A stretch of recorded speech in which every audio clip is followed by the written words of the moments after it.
Good afternoon, good afternoon, good afternoon. Good evening, good morning, ladies and gentlemen. Welcome back, Sleuth Gang. You have been missed. I am Aesthetics, and I'll be your host for tonight's panel. Through the lens of social media over the last week, we witnessed a controversial event. This viral moment has shaken up the current gender and interracial relations within our culture. Relationships many have said have been shaken for centuries. Nevertheless, the viral moment has led me to take initiative to having this necessary but uncomfortable conversation. And obviously, this is over the protection of Black women. Today, I want to dive into a topic that has left us kind of shaken and bewildered. I want to analyze and dissect some of this recent viral video depicting this unfortunate event. But before we get into that, let me set the stage.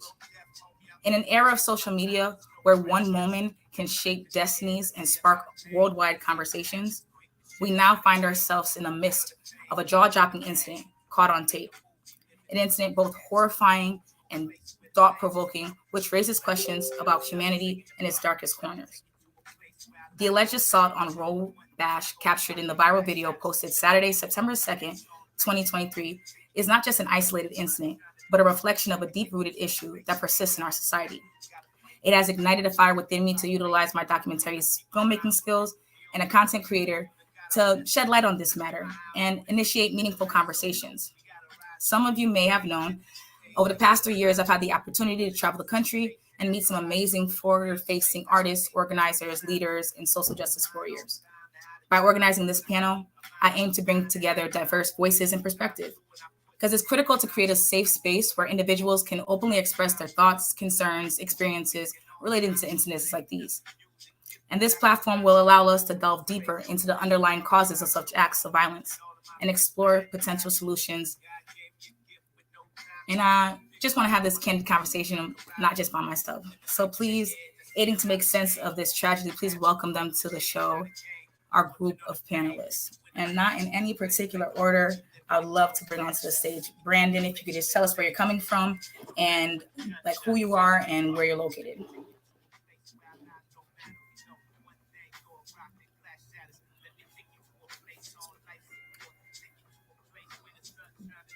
Founder of the organization Breathe and a former March for Our Lives parkland. Brandon, I couldn't hear the earlier part. Can you say that once more for me, love?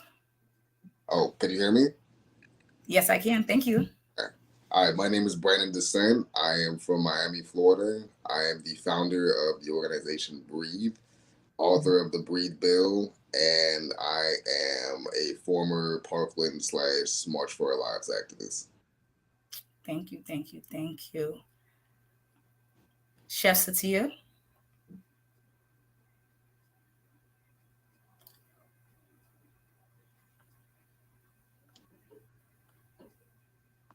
Did we lose you there, Chef Satia? No, I'm back. There Can we you go. hear me? Yes, ma'am. Welcome to the stage. Thank you. I kind of missed the prompt, was on another meeting. But my name is Chef Satia. Go by Chef Satia. I do a lot of things. I am a chef.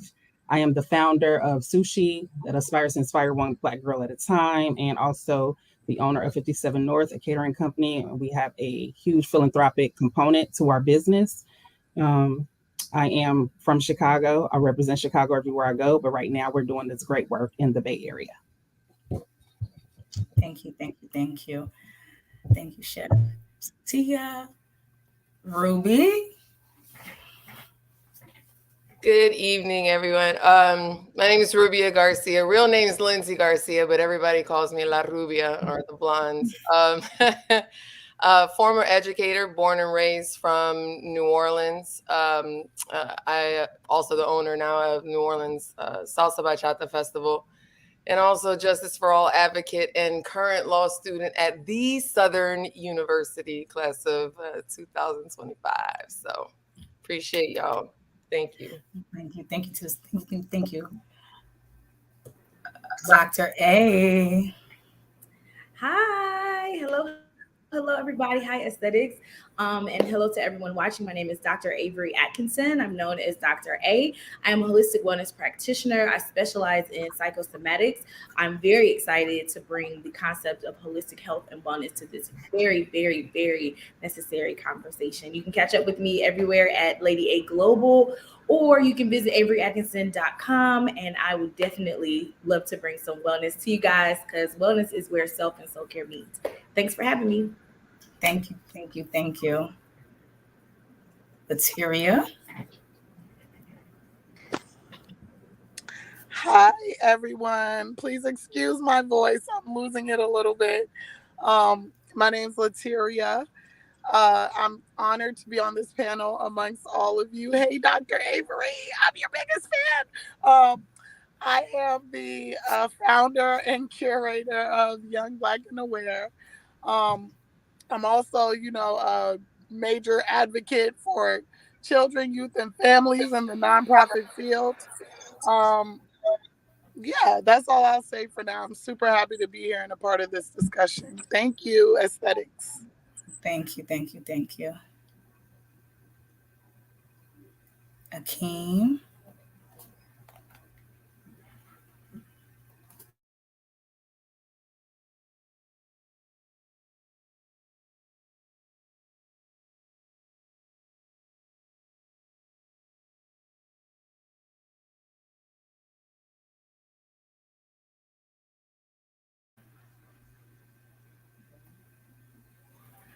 One second, Akeem. Did we lost you there? Trying to get you back on there. Oh, okay, he said give him about 5 seconds. Well, while we wait over there, I actually wanted to give grace and space, and I was gonna center the floor and add some more of our contestants on the panelists on the back end. 1 second, he got back on here. We're gonna try to add him in right now. Bear with us, y'all. It's the revolution.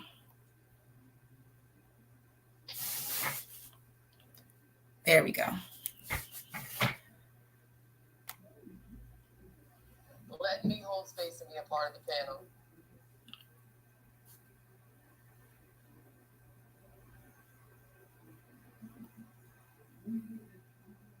Are you there? Little technical difficulty.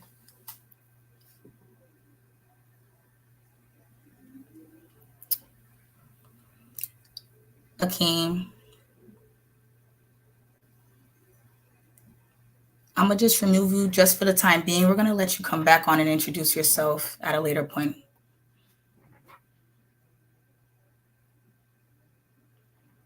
Okay, thank you, thank you, thank you, thank you. So, thank you for bearing with me, you guys. I actually wanted to talk a little bit more about this story and how it unveiled before our eyes. There's still some speculation about the attacker's motive, which is a mystery to me, myself, and I. I'm wondering, can it be just an act of aggression, or does it have like a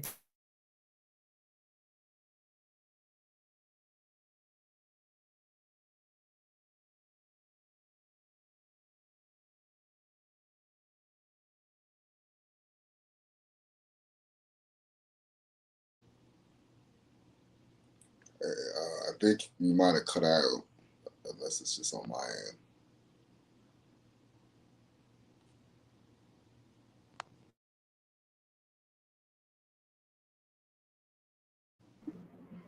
Hey, aesthetics. We can't hear you, love. Oh, I think she's saying, hold on. Okay.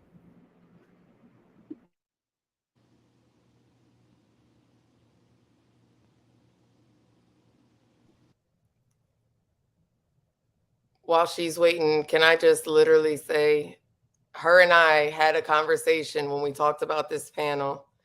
And I was literally like, sis, I'm going to be honest. I don't know. Because I'm like looking in the grander scheme. I said, listen, I would never impose or interject, sis. But if you want me there, you think it could be of value, then I'm definitely for it. So while she's coming back in, I just wanted to give grace and say I'm really grateful to be here in the meantime while waiting for the revolution to be televised. Thank you guys so much. I just want to say, like, as we're getting things back together, Kevin behind scenes clicking things, y'all, and juggling a baby at the same time. Bottle, as you see, bottle in hand, speaking truth to power. That it's the idea that creating spaces like this are necessary, and where we were getting with going towards this conversation is centering. So taking this moment so that we stay on time, I want to take the opportunity and all of my lovely races and colors and genders from other spaces. We appreciate you. We thank you for your camaraderie and your allyship, because it does take a community and people power for us to hold the federal government the powers to be accountable. But in that same spirit is to center the people who are most harmed. So for that, I will be removing myself and removing myself, men and other allies, allowing this space to be centered for Black women to get their first initial reactions on like how they feel in this climate, in this moment, in this space. So yes. Thank you, Kevin. That was real bold. Go ahead, let's hear you. Oh no, I'm like, I didn't know.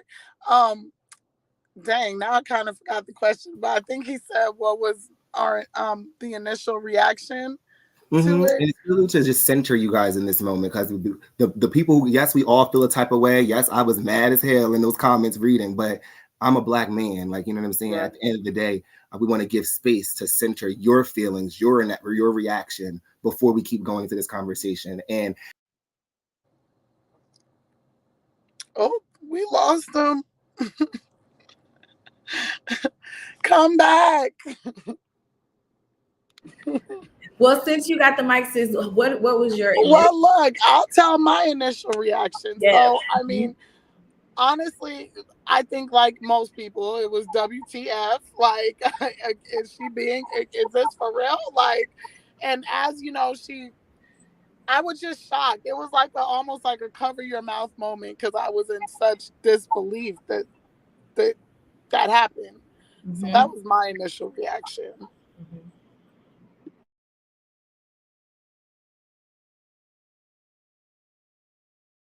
Chef? Jeez. Yeah, I was trying to think.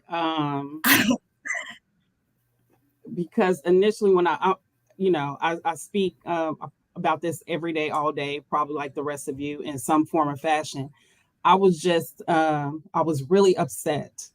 So even when Ash asked me for this, because I'm really trying to not be traumatized all the time, which is difficult. And so when I saw it and when I heard it, it was traumatic for me. It really was. And I felt it from my toes to my head and just in my fingers. That was my initial reaction, just traumatized. And that's real. And I can't approach this conversation without honoring the fact that trauma, as we see it and as we embrace it and as we engage with it, it has an origin point, right? Trauma is not a one-off. The quick or the easier that you are triggered, the more likely is that you've been predisposed. This is not a first time one-off thing, right? And so the more we see imagery of Black women being harmed, Black women being discarded, Black women being unprotected, the MO, unfortunately, towards Black women in this country, the more we see that, the more that feeling becomes resonant within us. And so regardless of whether it's a skit, whether it's a Hail Mary, or whether it's a truth, it affects us the same, because those lived experiences are real. And I think the enraged feeling while reading the commentary speaks to that lived experience. I'm offended when someone says, well, she wasn't worth it, because as a people, we are communal innately. I know social media would have us feel like we've just gone so far off of the mark, but the reality is our DNA is communal. We are a communal people. And so when Mr. Floyd was being killed and hollering for his mama, all the mamas felt that in our community. That was our cousin, right? When Coco just won the US Open, we were cheering like we know her. That's family, right? It's communal. And so as is our trauma. One is communal. Two, scientifically, it has been proven that we do have predisposition to trauma because of how we were brought to these stolen lands and stolen people. So that also resonates as well, right? And so there are a couple of different factors that I think for me, whenever I see us shown in any light, it is triggering in some way, even when it's good, because, like, I'll lastly say Coco, sis won, but how much does she have to fight for that?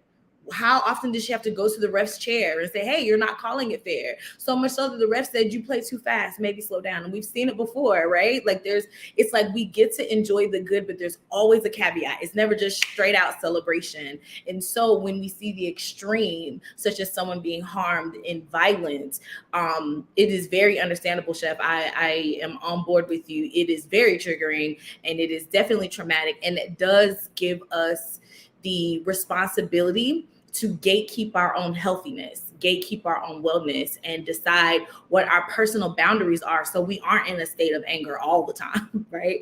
Which can be difficult as a Black woman in this country. Oh. I wanted to piggyback real quick off of Dr. A, because and Chef Satia, because I think it's been a lot of viral moments happening with Black women. We saw what happened with Carly Russell. She had the whole nation, basically defending her, and then we came to find out that she made the story up. And I still stood my ground on defending her as a Black woman, because we live in a world where Black women aren't allowed to make mistakes for some reason.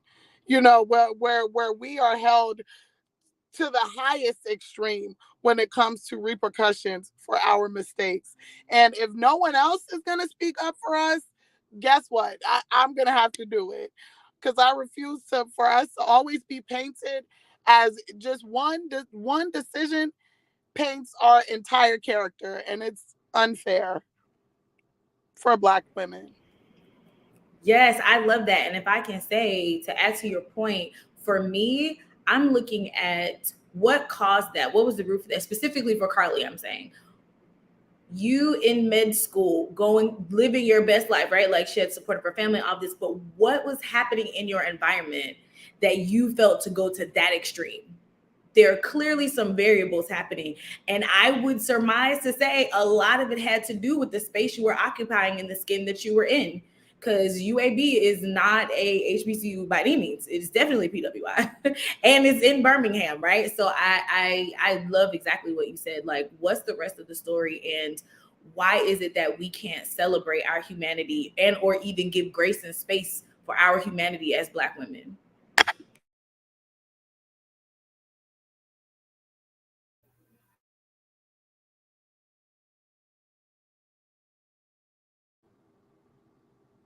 Aesthetics, are you frozen? Because I could keep going all night, Dr. A.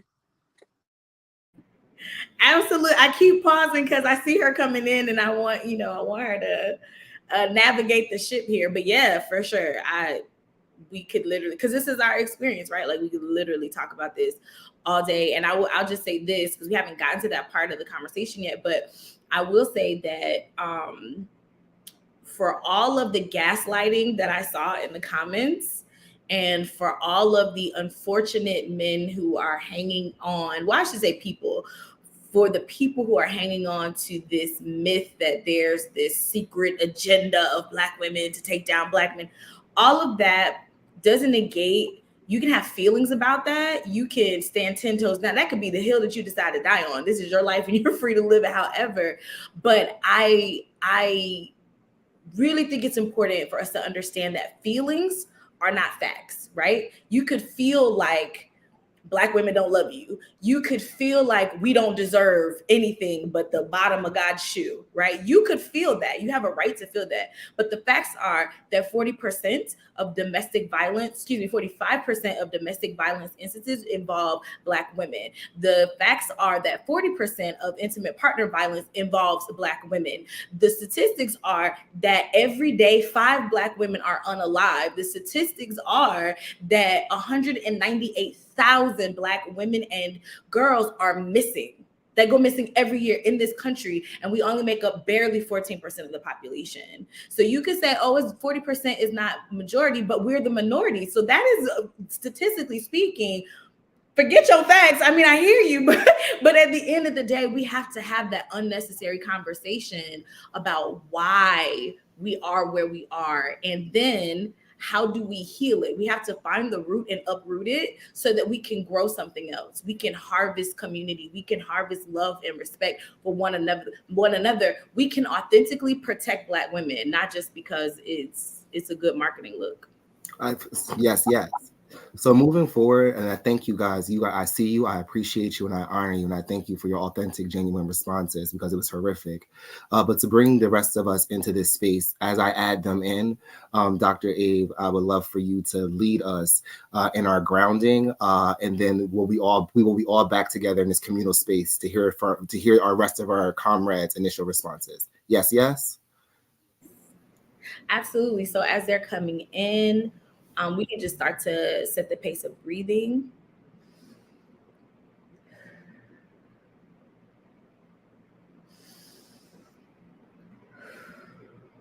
With each of those breaths, we want it to be intentional.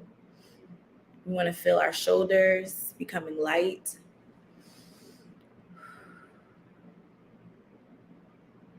Our breath is welcoming in the presence of one another. We are agreeing to be at peace with one another.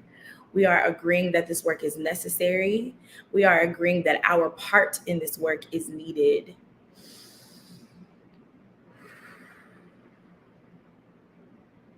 And as we're breathing together,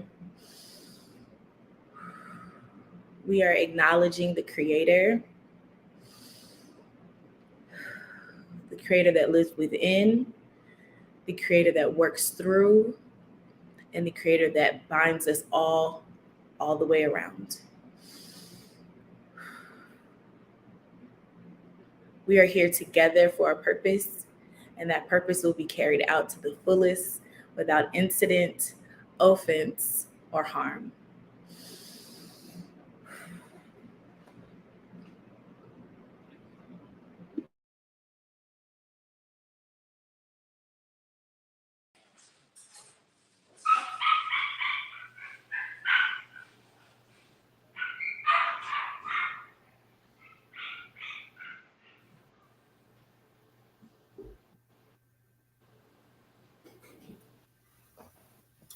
Bringing everybody into the space. I think aesthetics, are we back? Mic is on.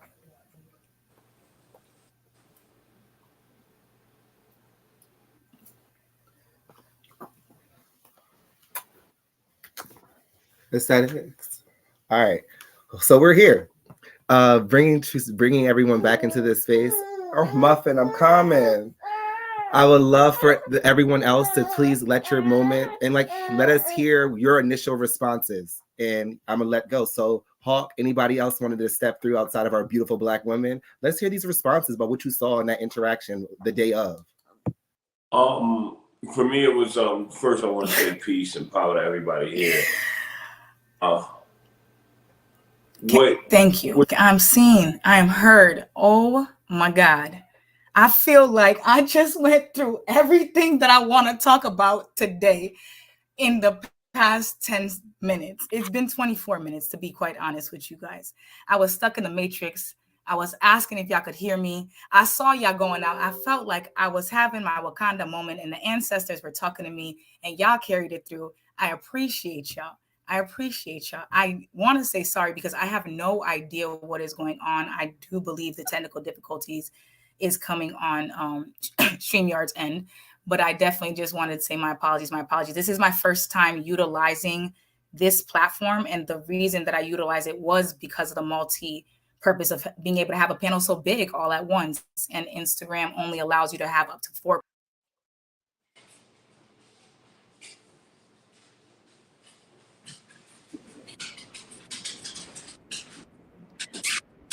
All right, I believe Hawk, that's you, sir. You were doing your introduction, and yes, All right. people blessings to you too.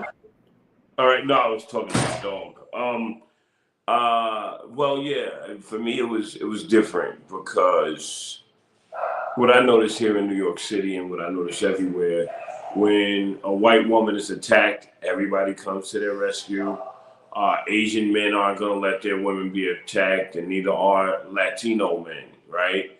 But when black women get attacked, dudes pull out their phones instead of intervening, right? And I come from a very revolutionary community, right? A lot of hardcore type A wolves, be that as they may, right? And these are your soldiers for your black race, right?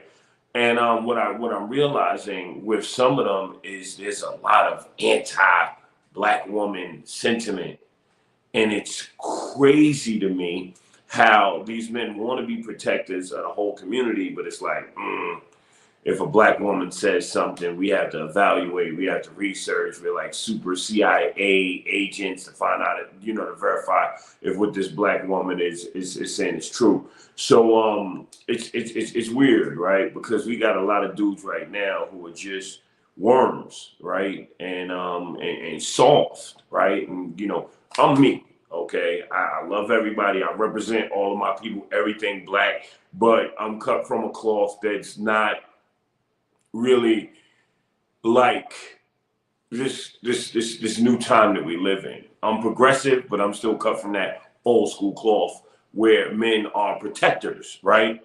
So I can't, and where men want to be heroes and save those in need. I come from that school, so I don't understand how these brothers want to save everybody but their sisters.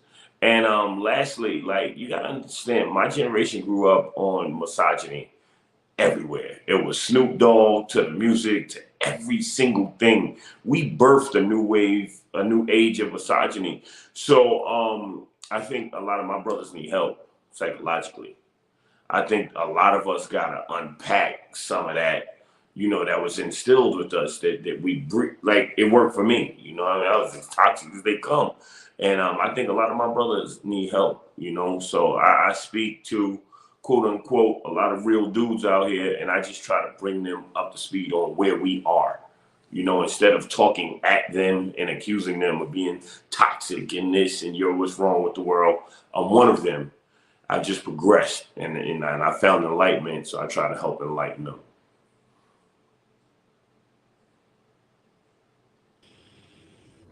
Thank you for that, Hawk. And I'm so glad that you're out and well and in your own home today. Thank you. So I believe the other panelists who were added, this is your time to share your first thoughts and or any other information. So Rubia, aka Lindsay, is Lindsay right? Keem, I'll and default for everybody else. please jump in and share your thought. Brandon, you too. Please jump in and share your initial reaction and any other information. Well, can you hear me? Okay, good. I just wanted to, I know in these types of settings, people use the word piggyback a lot, but I'm going to use it anyways. I would like to piggyback off of what Hawk just said and say that there are a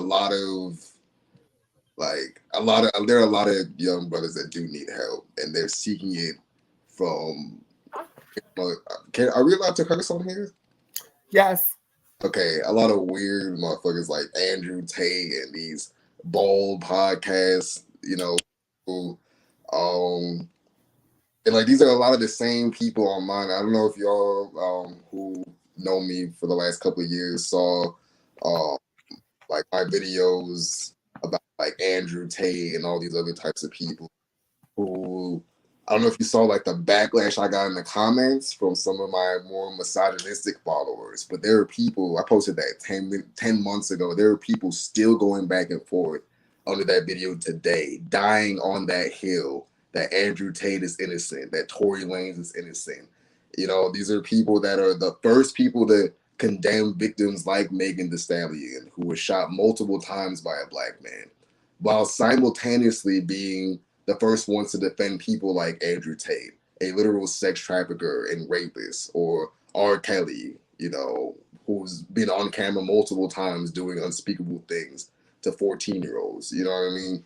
So, yeah, I do agree that a lot of men need help and need better role models, but it's more than just like needing a role model or like a kind of like a framework of how to be, you know, a quote unquote real man, or how to treat people outside of yourself in terms of like, you know, other men.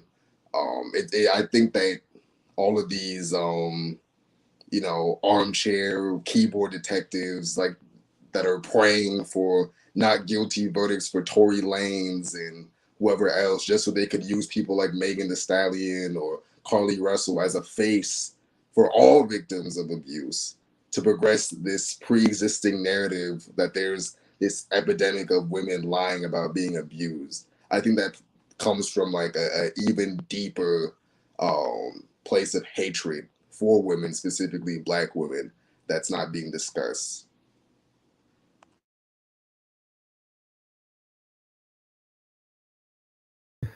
So I want us to transfer into answering one of some of Aesthetic's first couple questions, and it's understanding the incident. So thank you guys for all of your initial response. To follow up on that and to build on that is, how do you think such incidents affect individuals and communities on a broader scale? So thinking about our communities, what kind of implications does this have to our people?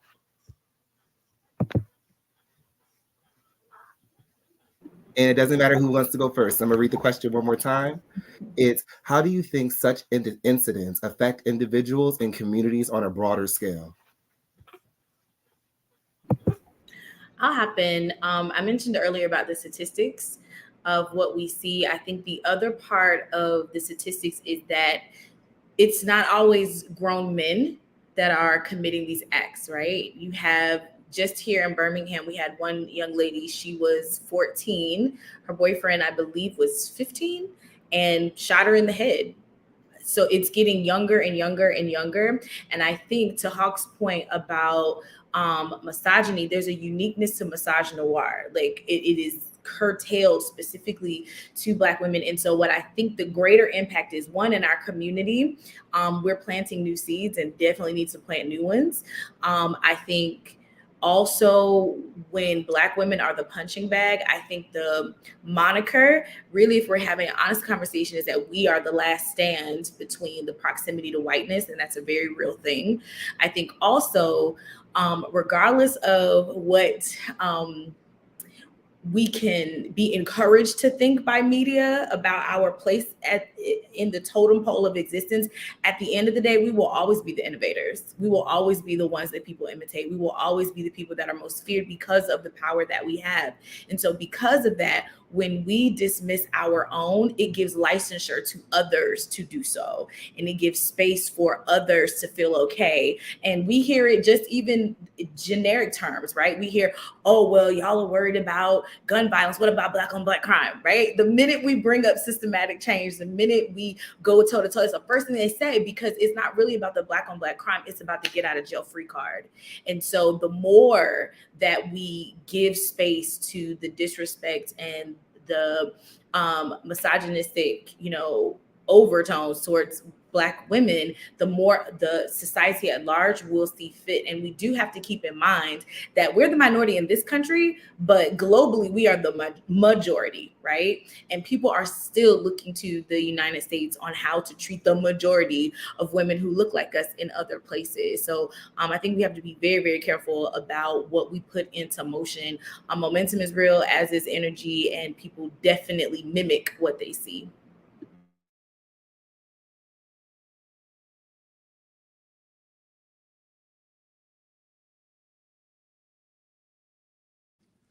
I will chime in here. I think the thing about stereotypes, is they're called stereotypes for a reason. And as Black people, I think we can all say, that we've been stereotyped as a whole for something that one person of our race has done. I mean, I can personally say that I've experienced at a young age, being harassed by police officers. Like, that's a universal Black experience, and we don't even realize that until we're older. Then we're like, wait, white people not getting harassed like this? Like you don't even know. Like, I was like, oh, it is kind of fucked up for an 11-year-old to be being questioned and harassed by police. So I think to wrap it up, on the larger level, how it affects our communities, it's just like white supremacy be white supremacy, and like one of us do it, all of a sudden it's all of us. But when they do things on a large scale, we don't attribute that to them as a whole, which is crazy. So that's just my thoughts on that.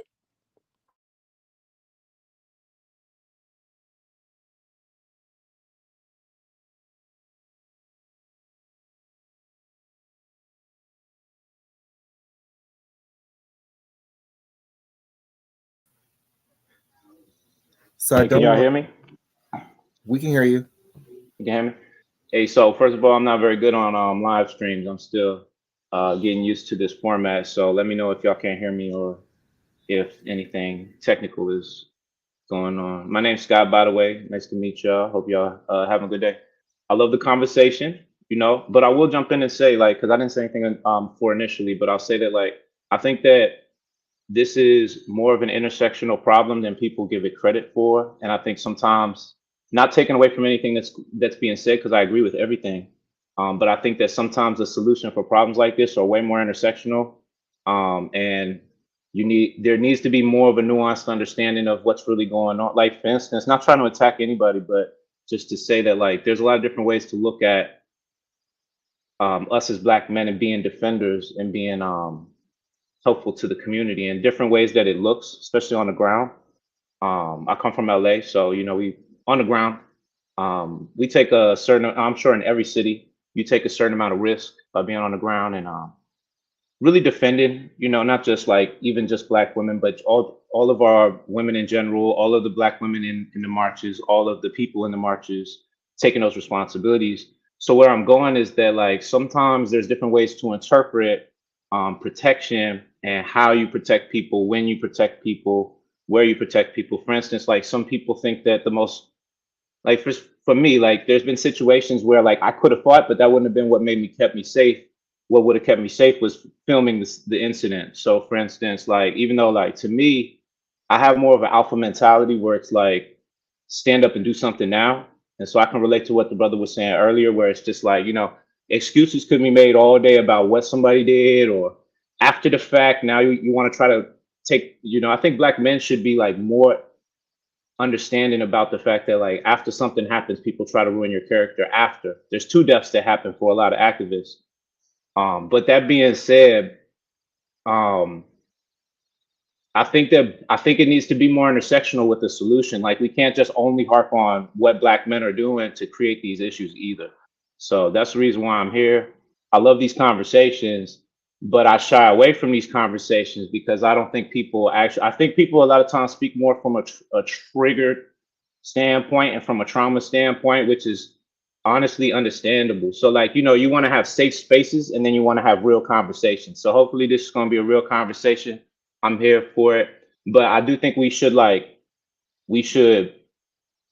work to always remember the fact that intersectionality, like, can actually apply to these type of situations where there's no one easy, simple solution. If it was as easy as just, like, alpha Black men getting the other guys in check and that's all it was to it, it probably would have been fixed by now.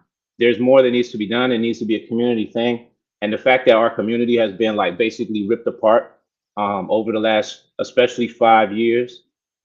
I was just watching Power. I'm going to stop because I want the panel to keep going. But I was watching Power the other day and I was just thinking about those days and what our community looked like at that time and what it looks like now. It was only like 5 or 7 years ago, but I just remember a lot more love. So, I'm here to increase the love. I'm pushing that. But I'm also here to like not have one-dimensional conversations. Black men are hurting too.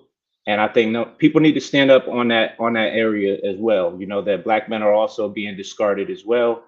But that being said, black men are very, like, I would say, triggered too, and really acting like inappropriate and petty about the situation. So whether it's the Tory and the Megan thing or whatever new reason, I just want everybody to remember that like there are powers that be that are out there that are on the ground actively working against us, that are most likely holding on to these type of things and trying to cause these divisions on purpose. I say the same thing in the black and brown community. So just make sure that y'all show love and push the love first. If we're gonna have a conversation, don't push people away without really hearing what they got to say, because some perspectives matter and they get lost in the shuffle. You dig? That's all I got to say. And nice to meet y'all. Right on, brother. That's heavy and that's powerful, and it's a real sentiment. This is not this is not the struggle Olympics, but I'm just telling y'all what I hear from black men. Oh, we ain't shit. Word. Y'all on your own. Black men don't care about us. Black men ain't looking out for us. Word. Really? All right. You on your own.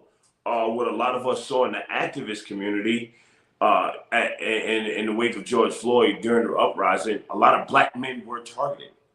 And most of those were heterosexual black men who were targeted. And it's like, oh, word, all of a sudden, we're too aggressive. All of a sudden, we don't know how the world works. And it's like, damn, I'm fighting white supremacy and I'm fighting my sisters. People like me will internalize the shit and just go ahead and fight for everybody regardless. But like you said, it's a lot of petty dudes out here who will just fall back and just be cynical about these situations. Hey man, I agree. But that being said, at the end of the day, like it gets dicey when you start talking about like, okay, men's rights. Like there's an issue on the ground with that, where it's like, how far are we willing to push when it comes to that? Because I don't feel comfortable pushing for, like, I'm here for getting rid of patriarchy. You know what I'm saying? I'm here to get rid of misogyny, and I mean that. So like, but there needs to be a balance, because like, I'm watching young boys give, if we take ourselves outside of the activist community and just study the greater black community and look at what's going on in cities, like people was always killing each other like back in the day, but the numbers now are way different and crazier, and they're younger. And a lot of these kids don't feel like they got nothing to lose or nothing to live for. And the reason why is because they don't really got no love in the community. Like black men, and especially black boys, I feel like need better outlets in the same way that we have for our sisters. But I don't necessarily feel like our sisters are like prepared to always like create those safe spaces or allow those safe spaces to be had for us. And when we have, like alpha black leaders and male, like real leaders that are on the ground, not people that's just talking online, but people who really risk their life every single day. When I see 80 to 90% of those people being targeted by the same people that they are trying to protect, I mean, I called this 2 years ago. I told people, if y'all don't keep it, we protect y'all, but if y'all don't keep protecting us, you're going to see our numbers shrink. And then you're going to see a whole bunch of ignorant black men who are going to go ahead and jump ship and go ahead and, so, I'm speaking for the people, like what the brother was saying, that like, we here to sacrifice everything if we have to for this movement, but we shouldn't have to watch our back from the people who we love the most. You feel me? For real, for real. This is like trying to go ahead. Obviously, you can hear me, right? Okay. I was just like bring it back to the brick incident. As far as like the whole alpha, sigma, beta, chi, whatever type of thing goes, I've never really subscribed to that. I'm an MMA fighter. Like I literally fight people in cages at night and go to school during the day. Like I don't think it gets any more stereotypically alpha than that. And I think that whole alpha whatever is bullshit. But I will say that as far as like the people that were bystanders during the whole brick incident or whatever else, I think it just comes down to being a good Samaritan. You know what I mean? Like standing up for something. Like you see a woman getting beat or like hitting the head with a brick, it's more than just like being a protector. You're just being like a human being at that point. You know what I mean? So I, as far as there are other nuanced situations where you could maybe apply the whole alpha male logic or whatever. But at the end of the day, it's just being a good person and looking out for your brothers and sisters, regardless of what tier of the alpha to beta, you know, list you on or whatever. Hey, I I 100% agree with that, by the way. know each other, 100% agree with that. but we know each other, right? But I'm gonna let you know when you start talking the whole alpha to beta shit is bullshit. It's offensive to me in my generation, and a lot of people who do real work out here. So let's just be sensitive, right? Because I can say things that are offensive to a lot of people on here, right? Because it's vernacular, it's the way people talk. But let's not make it forbidden to talk about people who feel who whatever their opinions are, but be able to shit on black men. You know what I mean? Who grab their nuts and let their nuts hang, right? Like hardcore black men out here. Let's not make it a right to shit on them and their beliefs. That's not cool, brother. And you know I love you. That ain't cool. No, I love you too, Uncle. But I just don't understand like what constitutes being like an alpha male. You know what I mean? I just don't understand. Like, is it being? I'm telling you, a lot of the people that call themselves alpha males that I see, at least, in whether it's in real life or in the gym, these niggas not protecting nobody. They not providing for nobody. You know what I mean? It's like that's why I'm confused. Is the people that don't, that at least in my life, that don't subscribe to alpha male, whatever. They're doing all the things that quote unquote alpha males do without the label or without subscribing to those beliefs. You know what I mean? See, and that's like a key real conversation. But I'll tell you this: I know a lot of honorable men out here. A lot of men who subscribe to that are good fathers. You won't catch a dude around me who's not a good father. Period. Men who do everything they need to do and provide for their community, like gangsters who are out here who make sure there's no woman in the streets while they're outside, who make sure that people are not robbed. It's like I said, bro. Let's just be sensitive. Like it's not. Let's be sensitive to what everybody needs, except black men who are out in the streets and perceived a certain type of way as toxic, right? Because not all of us are toxic. We just move a certain way. Hey, could I jump in real quick and just add a little caveat? Scott, I'm gonna just real quick. Don't lose what you were gonna say. I want to pop over to Hakeem because he was trying to jump in earlier, and I think Aesthetics will join us in just a second. But Hakeem, so Scott, don't lose what you were gonna say. Hakeem, you go ahead. Hey, what's up? How y'all doing? I'm just here to hear everybody, what they got to say. It's a learning moment for me. I'm an actor, I'm a rapper. You feel me? I grew up in the Bay Area. And it was interesting hearing y'all go back and forth real quick because it's a generational thing. And I actually understand what you're talking about, big dog. But I just think it's a generational thing. My big brother is 42. He from the Bay Area. He a super alpha type nigga, you know what I'm saying? Like he really talk like that, he move like that. I don't subscribe to it either, but that's because how I grew up, the people that I saw, display certain traits of character came in all different sizes and different genders. You know what I'm saying? Especially like my mama was one of them solid, high respected character type people. And I've seen weakness in many different genders as well. So I just think it's a generational thing. And I do understand why you would say put some respect on that.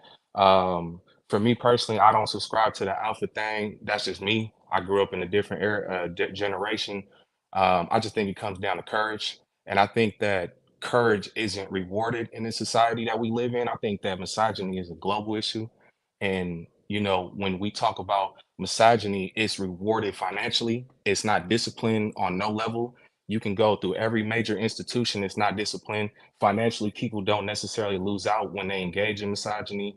And it's just like bro was saying, like it is like way an intersectional issue. Because if a white man did hit that woman with that brick, niggas would be on him. It'd be bad. The same way a Mexican would probably do the same thing if another race did it. But if it was one of their own, they'd probably not really get into it because they got to live in the same, they feel like they live in the same area. It's not their business. When it comes to each community, people always, it ain't my business, especially when you go along the political spectrum. White men do the same shit, especially the more conservative leaning, you'll see it happen more consistency. Latino, every race does this shit and they deal with misogyny at this level where it's like, there's no discipline for this shit, bro. Like I can only speak to a testament to me and my folks the same way you saying you don't keep no suckers around you, neither do I. And it sucks because that was earned through life. That was earned through experiences. That was earned through doing the work. And it's not rewarded. There's no like institution that reinforces that in us as young men. That shit that we gotta unpack. And it's hard to do when there's so many distractions and there's so much, people take shit personally. Like, oh nigga, he said all men, all black men. It's like, nah, bro, like I feel it. I don't take that shit personal. You know what I'm saying? I understand that hurt people. Some people bleed on other people, and we not obligated to let people bleed on us. No matter if you're a black man, black woman, no matter who you is. But if we do that, we doing it out of a place of strength and a place of love. But that shit only lasts for so long. So I be wondering, like, damn, that's why I wanted to come on here and learn from y'all. Like, what's something that we can do on a fundamental level that creates institutions and systems that reinforce this love, that reinforce this, this space and grace that we have for people, whether whoever it is that's hurting, whether it's black men going through the shit they going through or the shit that black women going through. Because at the end of the day, it's like we all suffer from this shit individually. Even if we right, even when we win an argument, I could still get knocked down by the police in 2 days. You feel me? I don't have cops draw down on me and all kind of shit. And I don't seen women be sexually assaulted after the club because they got turned down when I was 14. And yeah, that's just all I wanted to say. I understood y'all, what you was coming from, and I do respect it. I just once again with our generation, I don't subscribe to it, but I understand that words mean something to people, and certain things and identities are rallying points. And I just wanted to just speak on that part. I don't want to keep talking no more, so I just wanted to jump in and say that. Thank you. And Scott happened. Okay. Hey, first of all, I wanted to say that what you had said when you said courage isn't rewarded, whew, that hit hard, man. I agree with what you're saying. I think it's a generational thing. But I will say this is that like the words that we use, they have a lot of impact. Y'all know like the 4 agreements, how it's like, a word is a word, but it has more power when you agree to it, but it also has a lot of power when you disagree to it. And so I think that like a lot of these words over time, they change. So like, the word alpha, for instance, you know what I'm saying? Like it started out as a psychological term. Only reason I knew that because like I went to psych, like I was a psych major or whatever. But it was started out as a psychological term, more meaning the person who has it's based on personality types. But you wouldn't hate on somebody because of their personality, the thing that they couldn't change. So I think that like before, and another word, hotep used to mean a lot of beautiful things from the community. I'm from DC and Maryland, so like strong black community. Hotep was a word that was seen to be something beautiful by the community back in the day, but it's not now. And I think a lot of these words have been challenged, rightfully so, by women and men who are against the misogyny that we see especially in our entertainment. And but that being said, like those words change over time. So you have some people who are, I think that most of the men in this room could probably agree that like when you're an old school minded person, like you don't really change with the new stuff. So your mentality is still straight on the principle, you know what I'm saying? And then new people have a different updated version of that reality. So like I feel like certain things over time lose their appeal, and the word becomes corrupted where at first it was a beautiful thing. So like if we can agree on words and be careful about the words we use, we could have less triggering events. And I feel like that's what happens is everybody's triggered because like a lot of men feel very strong about the fact that we have protected. Like when women come in, they say like black men don't protect women. I don't really get offended because I hold space for that feeling, but I also am confused because I grew up around like a lot of very strong Black men who always protected Black women, family members, dudes in the community. I remember even gang members used to do it. So it's like we have women who have become disillusioned with what we really are, which is not all bad just because we're alpha male or whatever word you want to put to a personality type. But you can't hate somebody for their personality. But when our personality types is like culturally oppressive to another group, especially someone we love, we got to do something about that. But I do feel like that goes both ways, because I see a lot of sisters out here so quick to throw a Black man away and so quick to actually ruin people's lives based on lies, conjectures, rumors, and things that are never founded and not true a lot of times. And I feel like there needs to be balance. So I think that like strong Black men don't even really know how to say these things because the words we're using are being misunderstood. Like if I say alpha male, for me personally, I mean more of a personality type as opposed to a beta person who may work better in certain situations like these. You know, like these are situations where less of an alpha personality is needed. You got to dumb it down a little bit. But, you know, there's value for people who have this personality type, too. We're needed on the ground. But if we don't feel safe on the ground, why would we risk our lives? And so I feel both sides of it. And I'm here for the conversation. Can y'all hear me? Can y'all hear me? Can y'all hear me? I don't mean to interrupt. Can y'all hear me? Yes, Queen. Thank you. I'm so sorry, y'all. I am so sorry. I have been lost in the matrix. I've been hearing bits and pieces of y'all conversation, but I just wanted to say thank you guys for showing up and holding it down. I honestly just wanted to hold space, and you guys are having the uncomfortable conversation without even me being present. So I definitely just wanted to just do a temperature check and just see how everybody's doing and just see where we're at right now and kind of get back to some questions that I had, because I don't know what have been said so far. You know, I know that I got little bits and pieces of it, but I definitely want to know. I hear about the alpha. I acknowledge that. I definitely wanted to talk about stuff because one of the questions I did have was about root causes. So I just opened it up. What do you guys believe are some of the root causes behind the acts of violence that we saw on that viral video? I think I want to move away from, and this is just me personally, y'all, please feel free to jump in, get in how you fit in.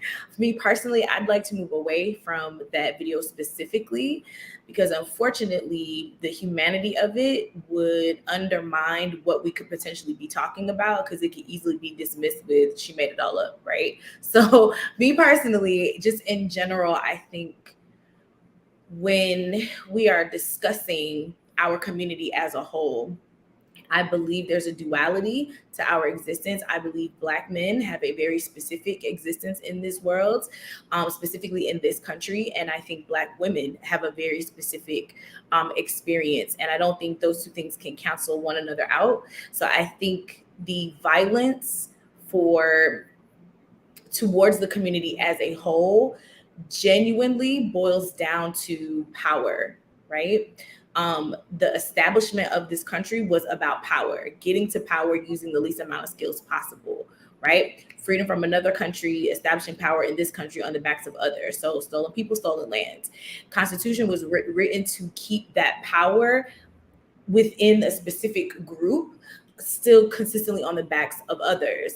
And so in order for colonization to work the way that it was designed to from its inception, there has to be a consistent occurrence of violence, because violence is directly connected to fear. If I keep you a slave to your fear, then I don't have to worry about you coming for power, because that fear will cause you to mistreat one another. That fear will cause you to create your own boundaries.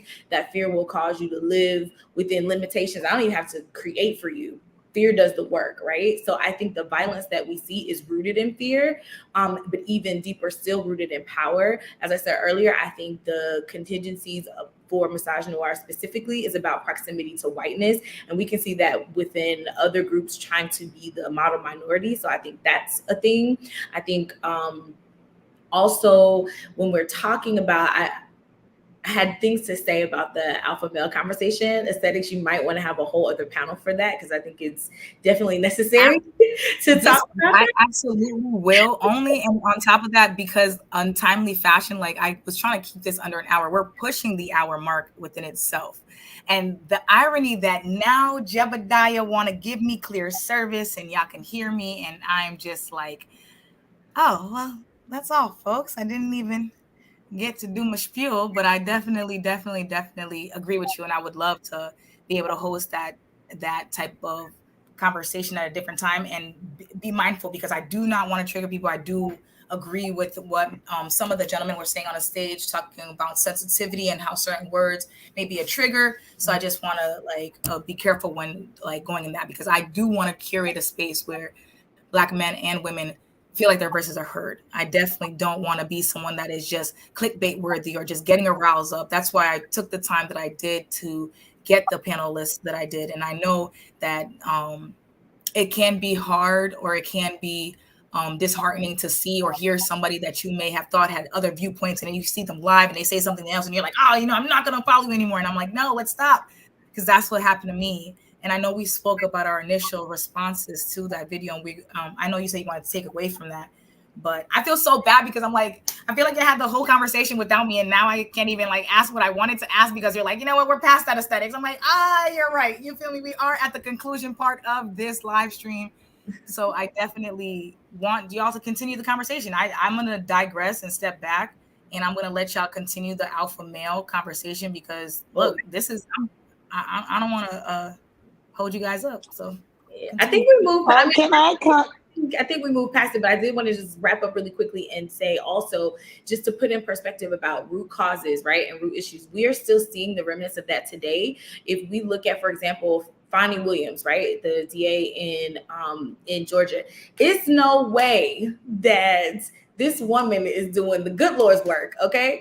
And where are our, whatever you would like to call yourself, alpha, whatever your title is, or just man, where are the men protecting her? This baby is getting death threats left and right.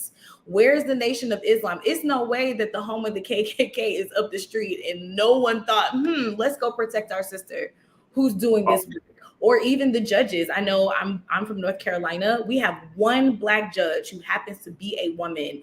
The minute they started threatening Lawyer Williams, she got threatened because she spoke about the fact that, yes, she is the only Black judge, but where she is, it took her so much work. And she, as a judge, can see how the prosecutors and the system works different with the fellow lawyers in the room. So they're trying to take her out of the space just for that. Again, it's not just on the streets. That's what has made it viral, because unfortunately we like to click on things that are, on the streets at viral, etc. But this is happening throughout the system. Black women are targets throughout the system. And I'm not saying Black men aren't, but specifically for today's conversation, where are the men? You have all this smoke, but where are you? We need you in those spaces, one. And then two, I would like to ask the men, have any of you all asked women, how can you protect them? Because I heard a lot of you guys saying, this is what we do to protect. This is how we understand. I think that's great. But has the conversation been had, hey, woman, how can I protect you today?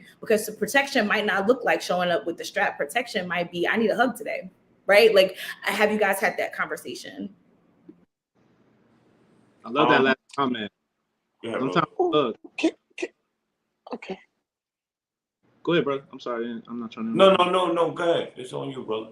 No, that's all I want to just jump in with that. A hug can go a long way. A love can go a long way. Amen. I just want to say this, right? You dancing in. You walking a tightrope, because now you're asking hardcore revolutionaries to grab their straps and go and protect a district attorney. Exactly. That too. Yeah, we're not doing that for the system. They're still part of the system.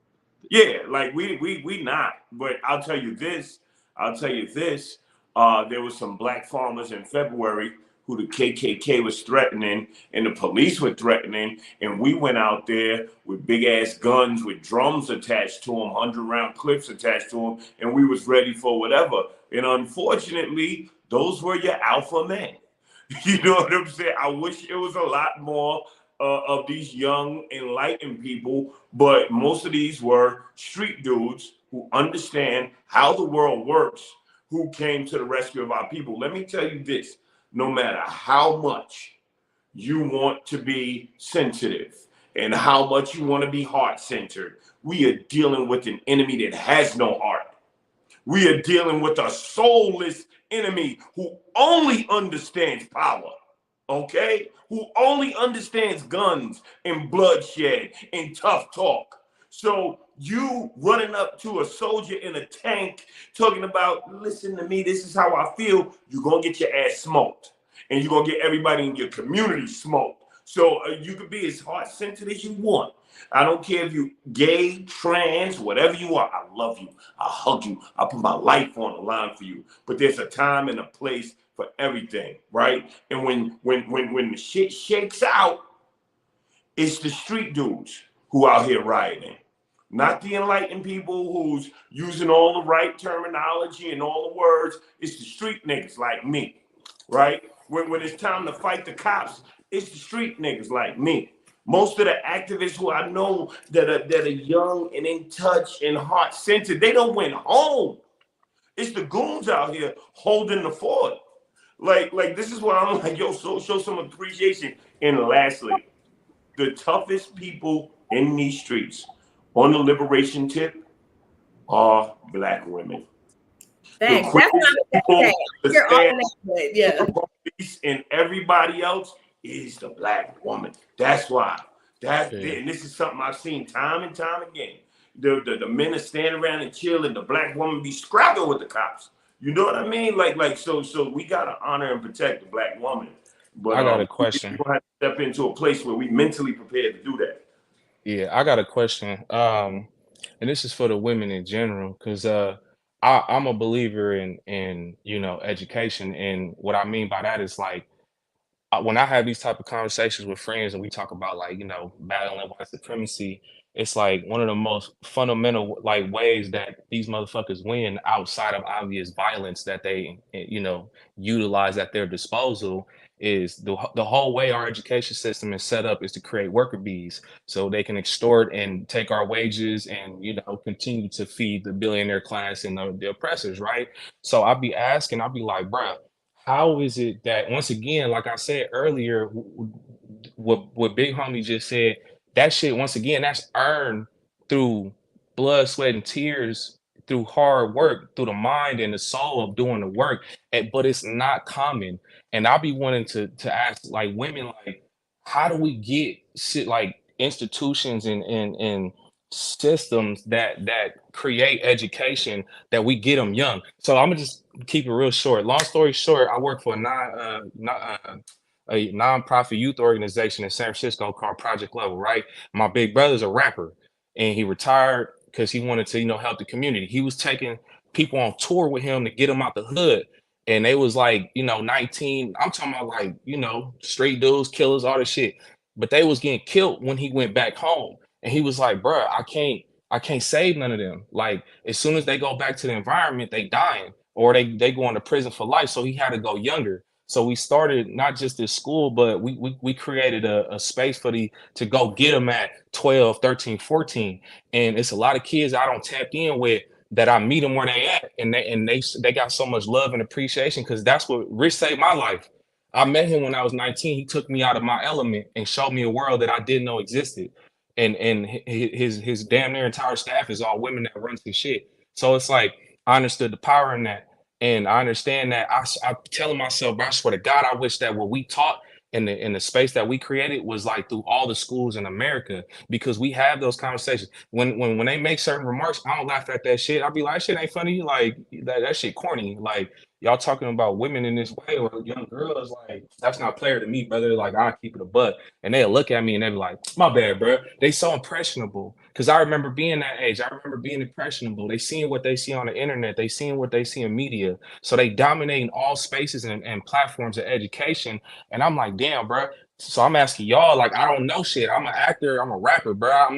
I'm not in the trenches, bro. Like for real, in terms of like the activist side, I don't got no education that surrounds this shit, bro. I'm just seeing certain shit and I'm like, how can we combat that on a systematic level where we dominate, information that's being shared, education in a systematic way though? Because the only way we arrived at where we at now is Can I hop traumatic in? ass shit. Go ahead, please take it away from me. Thank you so much for all that you just said, and it honestly it ties into what I wanted to say even before you started talking. As I said earlier, I am really passionate about youth development, and I honestly believe youth development is the solution in many ways to a lot of the issues that we've had in our society. It really starts with the youth. I used to be the youth. Now my ass is getting old. Now I'm 30. I ain't the youth no more. And once you start creeping up on 30 and you're realizing that, hey, we gotta pass this baton because shit ain't nothing really changed in 10 years. You feel me? I started my own platform 8 years ago to combat the white supremacy in education. I realized as an adult how much information I never had access to. I never knew. I was taught that Black history started with slavery, and I believed it. And many of us do. And so really, I think it starts with re-educating the children so they don't got to unlearn. Like, no, I don't want you to unlearn. I want them to have a new way of learning. But the issue is there's no systems. There's no results-based accountability. Like, yes, it's great we getting kids out the hood by getting them on the bus, but where's the sustainability in that model? Because when they get home, they're getting killed. Yesterday, real quick, aesthetics. Just because I wanted to bring it back to what Hawk said, and yes, we need y'all to pull up with guns, but back to what Dr. Avery said, it is those minimized day-to-day situations that we need men to step up for us in that they do not. I don't always need a man to pull up with a freaking gun, but I might need him to reach out to a board member that's being racist to me because I'm a Black woman and I need some respect. You feel me? It's like Dr. Avery said, we need to be able to express the ways that we need help. And right now, Black women are feeling bullied. Publicly, privately, we feel bullied. Not by just Black men, by everybody. We the butt of everybody's joke all the time. And honestly, we're sick and tired because if anybody has y'all Black men's back, it's Black women. We ride for y'all, even when we did. Y'all show us every reason we shouldn't. I'm not saying on a holistic basis, but on an individual basis, y'all will show us, and we will still fight for y'all. And I don't believe we get enough credit or appreciation for that. So I just wanted to say it all comes back to education. The key is breaking the fucking rules because the rules were never meant for us. So until we find creative ways to break the rules without getting us killed in the process, then that's just what we got to keep doing. It requires critical thinking and hard work and staying up. And a lot of people aren't prepared to do that.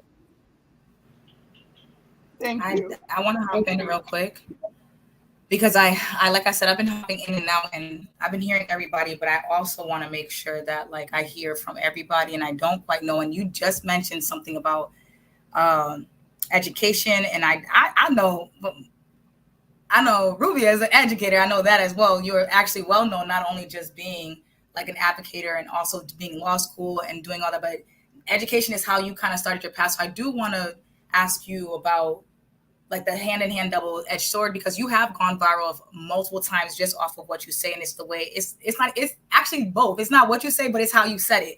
It's a combination of both. And so I want you to speak to that and like let us know from your standpoint, because you are an activist, you are on the streets, boots on the ground. You have done a lot of the stuff that I've heard a lot of people have saying. So I definitely want to know from your perspective, like what is like the importance of having diversity and the importance of having this uncomfortable conversation across the board with everybody. Because I know you've been there in real life with me, do some real stuff that we can't say on live, but I know I know you can fall back, but I also know that you will step when it's time. So talk about it.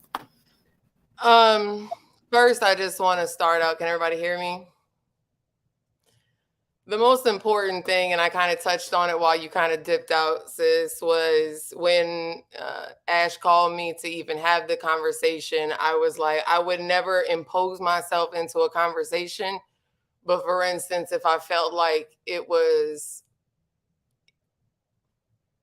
I want to be actively listening, and that's what I've been trying to do as I've been sitting here. But I wanted to jump in first and be like, listen, I'm just happy to be here, but I'm going to sit and just kind of listen to everything, because the one thing that I learned inside of the classroom was, even though I had very close proximity to Blackness all my entire life, it wasn't until I was in the classroom, until I finally came to the understanding and the realization that the privilege actually hit me, because I'm the baby of 10 kids. I have 8 older brothers. My father was a criminal defense attorney. And yeah, he did pro bono work, and he worked on wrongfully convicted and so on and so forth. And these people had a very deep impact on my life, but it didn't make the connection until later on. And I'm looking at all my brothers alive and out of prison and moving along. And I'm looking at students, or more importantly, even people that I went to high school with, right? Where their brothers, their dads, their cousins aren't getting the same thing, and it really didn't come. So a part of it came from me even going viral. A part of it came because I didn't intend to, but a part of it really just came from me coming to that understanding and me trying to just tell the people on my friends list where I stood. And that's just kind of where it kind of sparked. And then from then it was like, I don't even know, honest to God, where my lane is, but I also understand that my experiences in my life gave me, it afforded me opportunities that I now understand that my white privilege had every intention of keeping me ignorant of. And I'm going to try to bounce around and try to touch on a lot of the things that people that I've learned from this conversation, right? So we talked about, number one, just in the general sense, I will never feel bad ever, ever.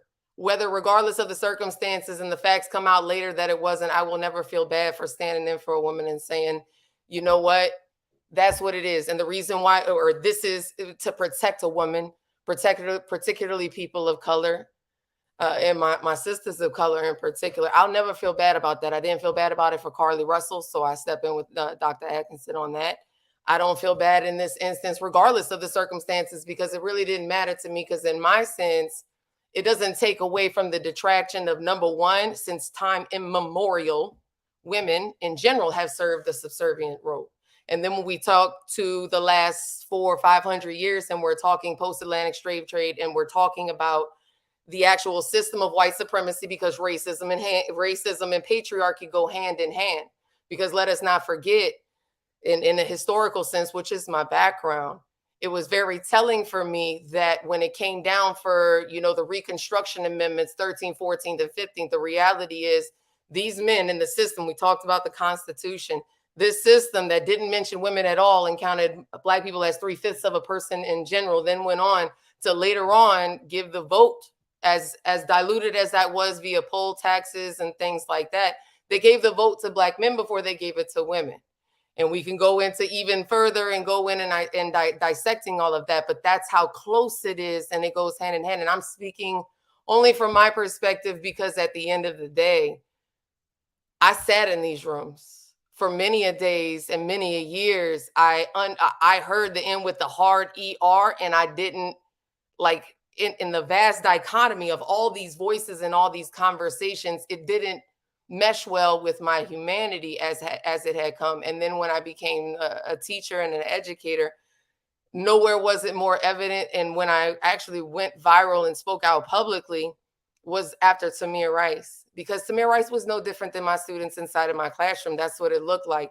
And it was unfortunate that it came to that particular circumstance for it to finally make a snap into the reality. And I think I said something like, I'm trying to teach them that they could be anything they want to be, but the reality is they're stepping outside of a world that I can't protect them from, or I can't explain, or I don't even understand, and I never will. And in that sense, it opened up a whole thing for me to really invest into the experiences and then what that means for me what it means of as a white woman, what it means of what am I supposed to do, which was why it was really more important than anything tonight was really just to sit back and listen and to really figure out whatever lane it's supposed to be for me. But in education, I can definitely relate because I think that people forget that women in general the anatomy of the female oppression in general, let alone the intersectionality of identifying with more than one oppressive identities, is we produce the workers, we produce the soldiers, i.e. we produce the prisoners. When we're talking about the prison complex, when we're talking about that, I don't know how I don't know the answers, right? And I don't pretend to be the best. All I know is I try to follow my humanity and I try to understand that every last one of y'all sitting here, regardless of the melanin or lack thereof, y'all are my brothers and sisters. And in a scientific and even biblical or even evolutionary sense, y'all are my cousins as a race. And I see color, but my experiences taught me to see past it. So I'm really trying to understand what that looks like, and in situations, where can I be of use, and in what ways as an ally, but more importantly, as an accomplice, not just somebody who sees it, but wants to take action. Like, what is it that I'm actually supposed to do? Because Ash can tell you more often than not, I really have no idea. Like, I really don't know. And I think that as most, I feel like if I have any popularity, it's because, and if I want to say anything as just a white woman, period, there are people, allies and accomplices that exist. And sadly, they're afraid to make a mistake, and they're afraid to be wrong, and they're afraid to stand up. And that's not right, because in Dr. King's word, that's the white moderate, right? You prefer a negative peace, absence of tension, just to sit there because it's more comfortable, because you can afford the luxury. But if we're going to really make progress, it's about, for me, flexing your what is and I'm only saying that because I'm trying to remember exactly how Hayes said it to me. Hayes was a gentleman my dad had worked on a case to get him out of Angola because he was wrongfully convicted. It's one of the first conversations I ever had about my privilege and race and things like that, because I didn't understand that, right? Everything in the system, and that's what's so pervasive about the system, is because it is divide and rule. It is built and designed to go based upon certain characteristics, whether race or religion or gender or whatever these things, because the reality is, and even going back to the words y'all were saying, people take words, even wokeness, because the reality is, true reality is, the things that we're talking about, these types of conversations right here, they cannot afford. And I am telling you, as a white woman, they are terrified beyond any comparison to have these conversations, to bridge these and create these coalitions, and to really come together, because that is why they attack wokeness, because the reality is they truly can't afford for us all to wake up to that fact. Hey, could I jump in real quick and jump in with that? I think that when you mention allyship, I think a lot of the foundation of the issue, it starts with us really understanding what it is to be an ally and what it is to take care of your allies. You know what I'm saying? And I think that, like, if you really think about it, whoever the powers that be that has created these divisions, because I truly believe that this is something that, you know, is imposed on us, not something we're doing to ourselves. But I would say that, like, we should be questioning what it means to be an ally. And, you know, getting rid of misogyny creates an opening where sexism can go in. And we need to talk about the double standards of sexism that exist within the community, too. So it's like, you know, we have misogyny, but we also need to, like, for instance, right, like, I don't blame you for not feeling bad for speaking up for your sisters, but at some point you're making a decision. You know, that is a decision to support women over men, and that could be perceived as a bad ally to some people. And when you don't have any shame, like, if you don't feel bad about it, then you can actually cause harm to other people who may have been your ally. It happened a lot to me with in the movement, where it was like there were certain hella problematic white allies in our movement, and we had to address it. But there was a lot of other people who really didn't mean anything by it, just didn't understand what was going on, or maybe they chose not to continue to educate themselves, but they were open to it. But they were treating people with the same type of punitive responses that they were giving to other people who were actually problematic. And so, like, I would stand up for white allies a lot. I could relate to what you're saying about proximity to whiteness too, because I have Black and white family members. Not to mention that my dad was a cop and I'm ex-military. So I'm like, I feel like right in the middle of everything, able to speak on the balance. So my idea is that, like, when there are these incidents where the Black man was wrong, I think we should all take it as a homework assignment or a challenge. Like, what I do usually is, like, when I see, there was this thing that I posted in our IG, and it was Black folks. It was two Black women that basically robbed Mexican street vendors. I don't know where it was at, but when I tell you that video is crazy, like, causing a lot of division in the Black and brown community right now, I'm not, like, it's bad.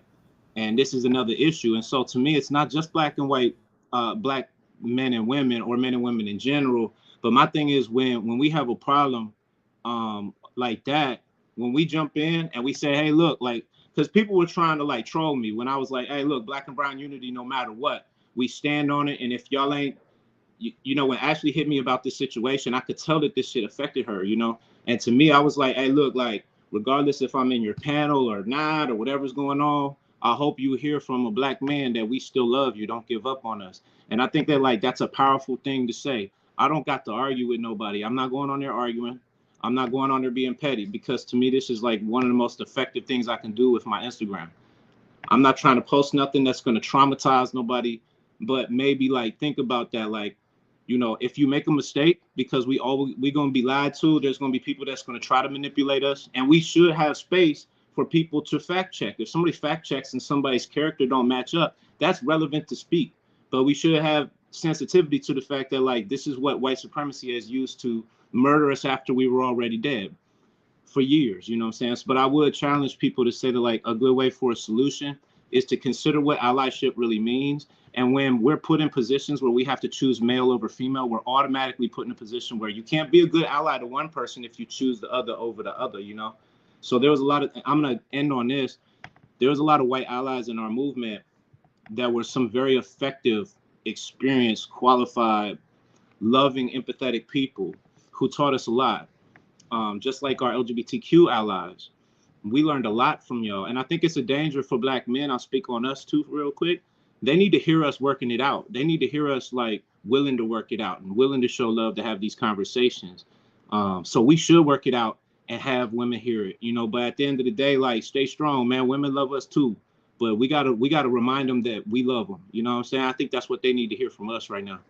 There's still solid Black men out here. Don't let these, like, you know, the Instagram and the social media convince you that we're not still here putting in work and that we don't still love y'all.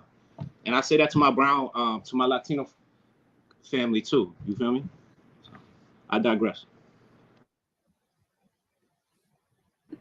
I think also it's important to know that it takes all kinds, right? This is not, the progression of our community is not a either or, it's a both and.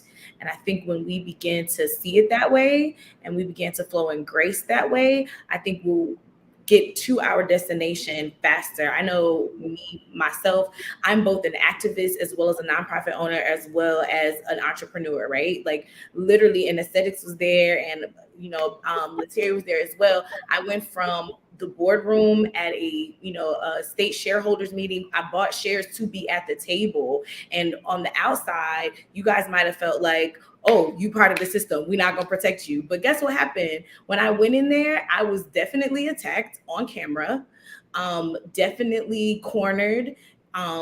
They tried to silence me. They tried to do all the things so that I wasn't able to take up space and speak for my community that was being directly affected by a villain, like a villain of all villains, known as Southern Power, or Southern Company. But right after that, literally, I got in the van. I was actually escorted to the van that we came in, and I went down the hill and went to Atlanta and marched in the street. Guess what? There was still nobody protecting me. So I think the conversation about our Black women protected, and how can we protect them? I think I still stand on my statement. Ask Black women, how can you protect them? Whether you feel like they deserve your protection or not. I feel like I think Brandon mentioned that, like, it's about being a good human. It's not even about being a good man. Like, are you being a good human when a fellow human is being come up against for the wrong reason, right? Like, I think there has to be grace and room to grow. And last thing I'll say as well, it was kind of already said that words matter. Words do three things: words sustain, words frame, and words contain. But also, words are evolutionary. We are evolutionary, and so when we're deciding on what protection looks like, we have to evolve with what's necessary. Back in when, and all of my family members are civil rights participants, and during civil rights, that protection did look very physical, very much so. Now we're on social media. How are you protecting women on social media, right? Like, what does that look like? And even getting into the science of where we get this term alpha male, etc., that came from DeWall, who has since then wrote a book to debunk the first thing, but we still riding hard on that first word, right? Like, I think being okay with evolution and finding a new place. Like, this place worked and this place is good, but now something else is needed. How can I evolve and rise to the occasion, whether I'm a Black woman, Black man, white woman, white man, ally, or I love that word accomplice. That's great. Getting into good trouble. Like, what does it look like for me to hold my fellow human down? And how can I do so in a way that's a healthy energy exchange? I'm built, they're built, we're all growing together. No person is depleted from the other. Okay, I'm going to jump in. Ashley, go ahead. No way. On you. You haven't spoken that much. It's on you. Yeah, and I'm really not going to say a lot now. I've just been texting aesthetics back and forth. So we're going to wrap this up. And I think she wants to call for another panel to have another discussion, because this one was great. And I think this is going to close. I don't know if she'll be able to come on and say a final word. Is that we talk about generational things all the time, and I like to work intergenerational across the board. I am a child of the 90s. I am Gen X. I have children, some of y'all ages that are on here. I've been doing this work for a long time, and activism does not look one way. And a lot of what I do know, I love Black men. I love Black men, and I shut conversations down. Aesthetics can attest to that. I love Black men. I have 12 Black uncles. I felt safe. I felt unsafe, but I've been safe around Black men my whole life. I walk in rooms. I do not cower. So I want to say that. And in closing, again, we may not agree on everything, and we don't have to agree on everything, but we should agree on each other. Like, I mean, love is first. Love is everything. Love is everything. We don't have to agree on everything, but until we agree on us, we can't make moves. So aesthetics. That's right. Right on. Love over everything. Yeah, I love, and just one last thing, Black women, go and get your guns. 2021 had the highest, what do you call it? Black women bought more guns than anybody. Strap up, grip up. You know what I mean? Because these people is crazy out here. You know what I mean? Hey, and thank y'all for giving us the space to listen to us. So sometimes we can't say these things that we're saying. It's kind of nuanced, and it is like, I don't like keep using the word intersectional because I'm not trying to take away from what that means, but y'all know what I mean. And like, there's not safe spaces for us to say this. How can we fix the problem if people don't want to hear both sides? You know what I'm saying? We have to listen to each other. Yeah, we're gonna always be here to say these things, man. Hey, salute to all of the solid men that ain't gonna give up.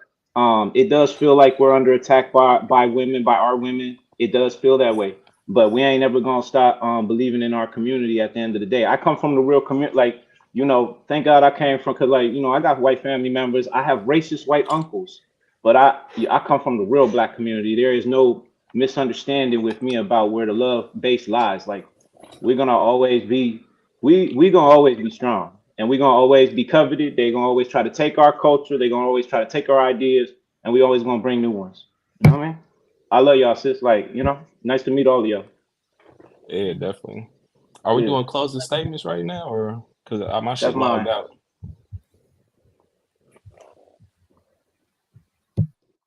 Did We can everybody still hear go? you. I hear Oh, you. okay. I didn't know if everybody went because my thing logged out. Yeah, like this was dope. I'm glad I took the time out to jump on this. I damn near was finna miss it, but I'm glad I didn't. It's like for me once again, it's a learning opportunity. I'm not super deep into this stuff. I just see the world around me, and I just try to do my part and not add no hurt and pain into this world. I've seen what it looks like when people get vindictive and come from a place of hurt, and it ain't pretty. And I got compassion and empathy for people struggling across this world and shit like that. So appreciate all the women and even to the men, man. I appreciate hearing y'all perspective and the work that y'all doing. I think that, like you said, we should be blasting all to keep morale up because that's what they want us to do. They want us to fight inwards. Obviously, we got to maintain integrity and check when people do, be on some bullshit. But uh, And people do be on some bullshit. and they do be on some bullshit, My bad, my screen like clicked Yes, off they and I do. can't see Keem, nobody. I love your voice. You need to make more videos. Hey, look, I make music and I act, so I mean, I get into it once I kind of, I don't know. This ain't my forte. I just feel like, yeah, that's just all I got to say with that. Shout out to y'all once again. I just want to continue to blast what y'all doing to keep morale up. I believe in y'all. I believe in us, and I also feel like this is just an opinion, and I want y'all take on it before we go. I just feel like there should exist some source of like reference material, like motherfuckers don't had the Ten Commandments, as reference points when they was organizing their religion. And because I feel like this shit gonna take the masses. I feel like as individuals, y'all sound like dope ass people, and I know y'all building, but we know it's gonna take the masses. That's why they scared us. That's why they trying to build all these cop cities and shit, and they funding the police because they seen what happened in 2020 when the masses pop out and we ain't fucking around. So I just be sitting there like, damn, bro, I wish there was something to reference for people who ain't deep in this shit like myself. Like I see what I see, but sometimes I don't be knowing everything. So I don't know what to check in with, what I should be up to date on. Even Democrats and Republicans got their agenda. They got their talking points. Everybody has reference material. Hey, don't break out of that. You stay in this circle of what we talking about as Republicans. You don't go out of that. As Democrats, you stay in this circle. You don't go out of that.